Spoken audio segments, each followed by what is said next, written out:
Cockroach जनता party ने खबरदार किया है कि अगर मरकजी हुकूमत 28 जुलाई तक मुजाहिरीन के खिलाफ दर्ज मुकदमा वापस लेने के हवाले से तहरीरी यकीन दहानी नहीं करती तो मुल्कगीर एहतजाजी तहरीक दोबारा शुरू कर दी जाएगी।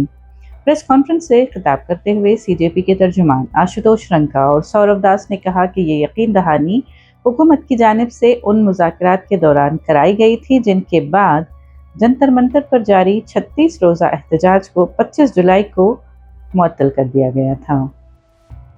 पार्टी का कहना है कि हुकूमत ने वादा किया था कि मुजाहिरीन और मुंतज़मीन के खिलाफ दर्ज तमाम FIR वापस ले ली जाएंगी, कोई नया मुकदमा दर्ज नहीं किया जाएगा और इस फैसले की तहरीरी ज़मानत भी दी जाएगी।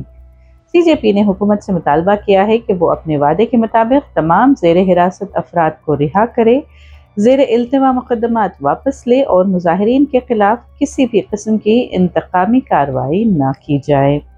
पार्टी ने खबरदार किया कि अगर हुकूमत ने अपने वादे पूरे न किए तो ये उन लाखों नौजवानों के एतमाद से गद्दारी होगी जिन्होंने हुकूमत पर भरोसा किया था।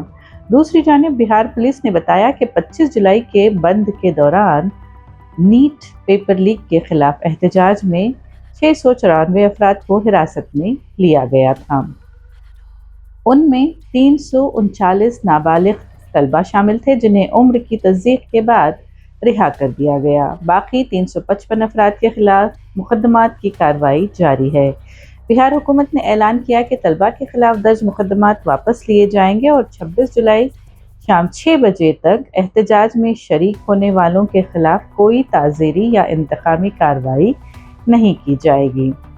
उधर मगरबी बंगाल में भी 16 अफराद को गिरफ्तार किया गया, जहां पुलिस ने पहली मर्तबा रियासत के एंटी गुंडा कानून का इस्तेमाल किया। सीजेपी ने यह भी इल्ज़ाम लगाया कि आसाम में एहतजाज करने वालों को भी निशाना बनाया गया है।